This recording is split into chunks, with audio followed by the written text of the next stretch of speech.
Hey guys, MJN here with another video from the SCP Foundation Explained, and you're judging from this, apparently you're not safe from this one when you're asleep.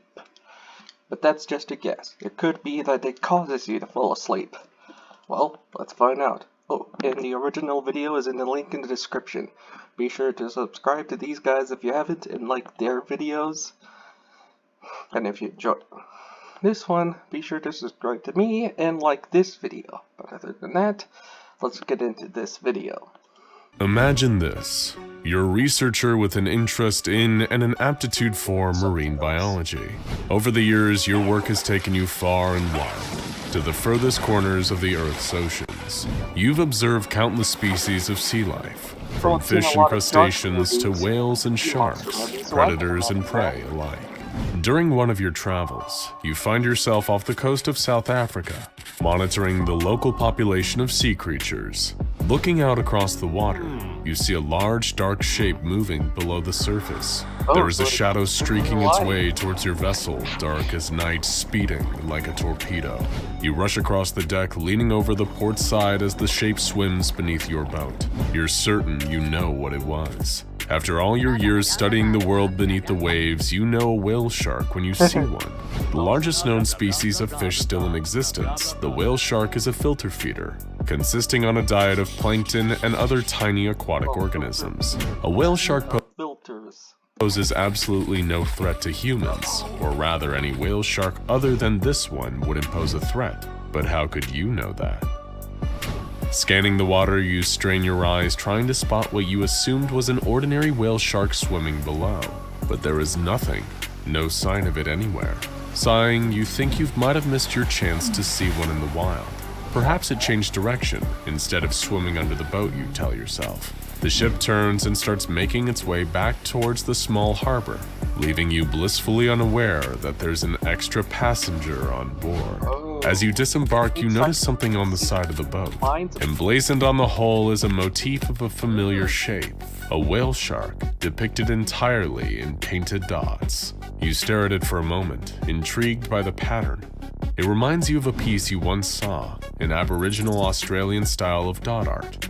You're a little taken aback by the coincidence, having briefly spotted a whale shark while out at sea earlier, blissfully unaware that this painting marks your first encounter with SCP-1449, known more colloquially as the Dreamtime whale shark. In fact, you're so amused by seeing the whale shark earlier, only to find one painted here on the boat, that it distracts you.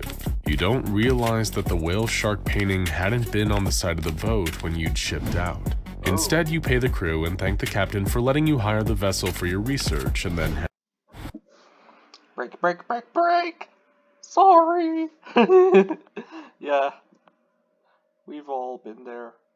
Oh, man. Don't know whether I should see this movie or not. Head off. By the time you make it back to the nearby town and settle down in after a long day on the water, the dotted painting of the whale shark has already slipped from your mind. But as you begin drifting off and everything goes dark, you're about to find out that your encounter with the Dreamtime whale shark is only just beginning. You've never been a heavy sleeper and rarely remember your dreams. Any that you might have seem to pass out of your head the moment you wake up, or are too faint for you to acknowledge while you're sleeping. But tonight is different. Tonight you're dreaming vividly. In this dream, water surrounds you, like it has your whole career. But this time, you're underneath the surface, adrift in an empty ocean. Nothing around you but endless blank sea. You feel something in your hand, something smooth and moving gently like organic matter, something alive. You find yourself gripping the tail of a whale shark, and somehow, as is often the way with dreams, you know that this is the same whale shark from earlier that day. Oh yeah. The one that swam up to your boat and ended up sticking on the side of it as a dot art painting. SCP-1449 has this latent ability. While it normally appears as a flat two-dimensional piece of Aboriginal Australian dot art, the Dreamtime whale shark can shift whenever it is underwater. It still appears as a collection of painted dots in this unmistakable shape of a whale shark, but in an aquatic environment, it becomes three-dimensional. And that's what you'd seen swimming towards the boat, not just a whale shark, but SCP-1449. So is it Within your dangerous? dream, you release the Dreamtime whale Find shark's out. tail and begin to float upwards. Breaking the surface of the water, you breathe lungfuls of fresh air. The first thing you see is land, and it's close by, close enough for you to swim to shore. Paddling through the water, you reach an island, one in a chain of small land masses. Tiny continents in a shallow, unfamiliar ocean. not You look Hawaii? back to the water, but can find no sign of SCP-1449. The Dreamtime whale shark has brought you here, and left you on this island, but you can only speculate as to why. There must be a reason, you insist to yourself. The dreamscape around you, it would seem, is either the creation of SCP-1449, or at the very least a side effect of falling asleep close by to where you saw the Dreamtime whale shark in its painted form. Oh, hey, it's a marshmallow.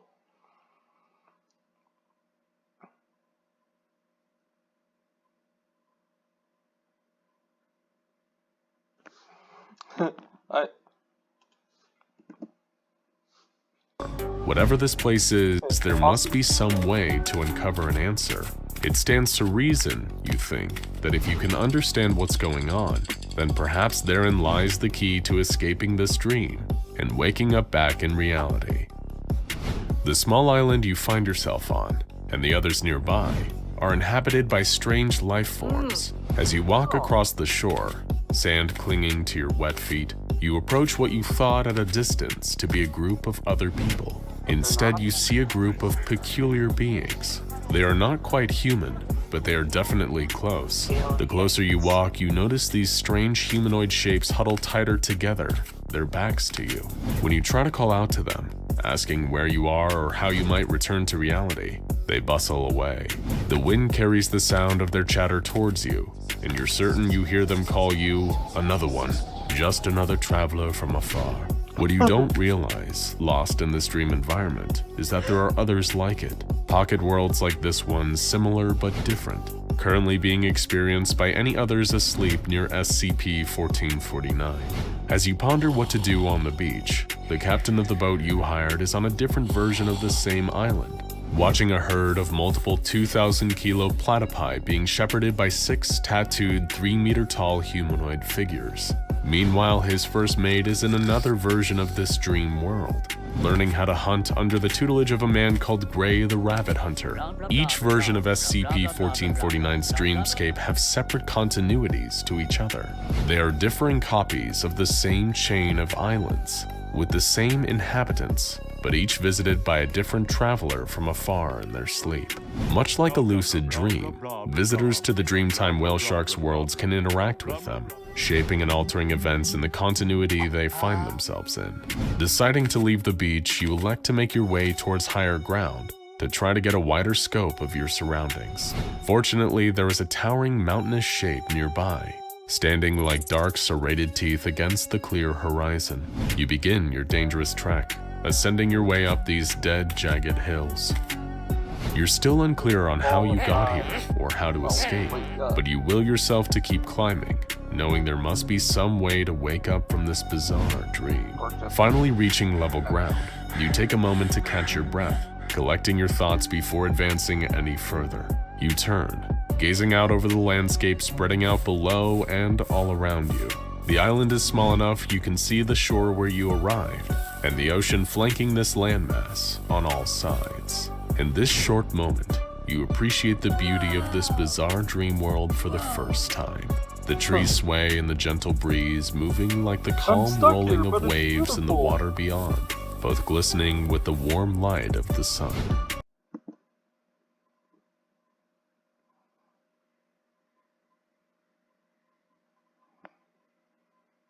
No, no, no. Like a good neighbor, stay in your house. While it is still true that you have no idea how or why SCP-1449 brought you here, or how to leave, you think to yourself that at least this dream environment isn't a hostile one. True. Not that you'd want to be stranded there forever, but there are certainly far more unforgiving places one can dream about. A grim thought suddenly dawns on you. How long have you been here?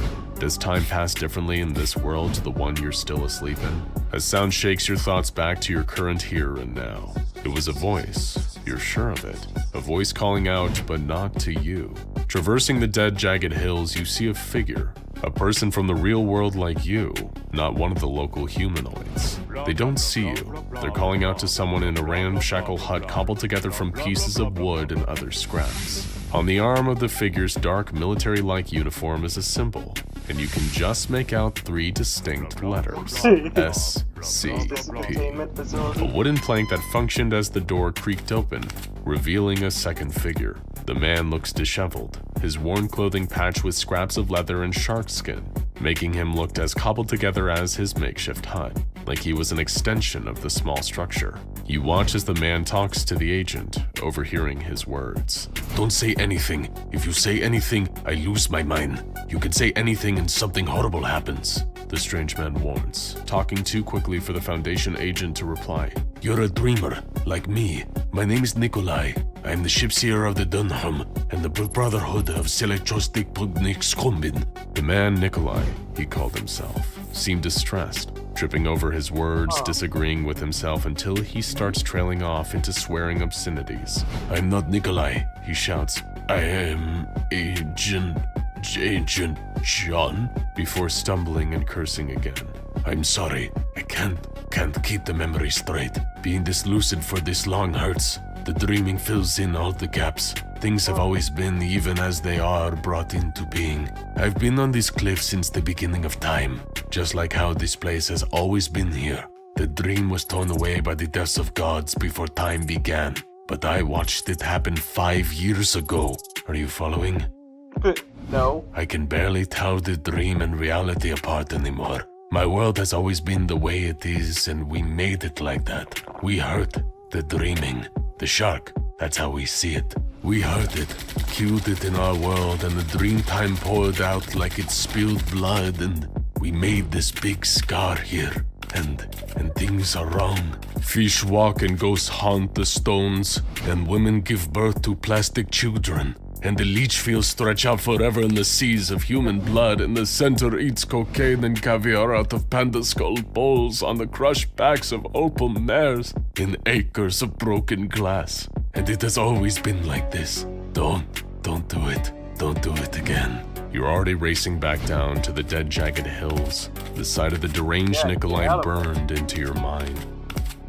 A man reduced to a babbling lunatic, cast away and left alone in this strange dreamscape that SCP-1449 brought you to.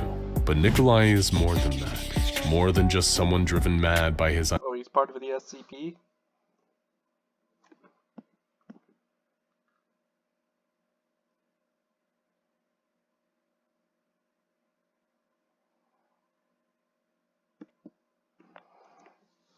Is he an agent or an SCP? Isolation.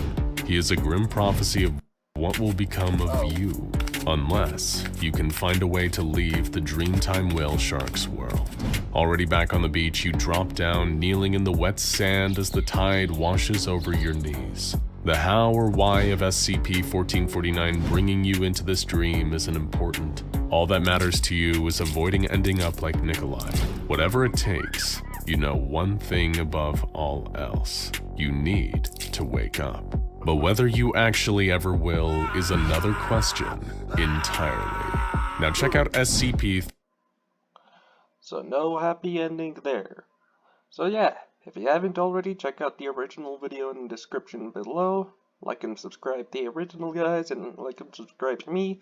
Be sure to leave a comment if you want me to react to anything else. And I will see you guys later.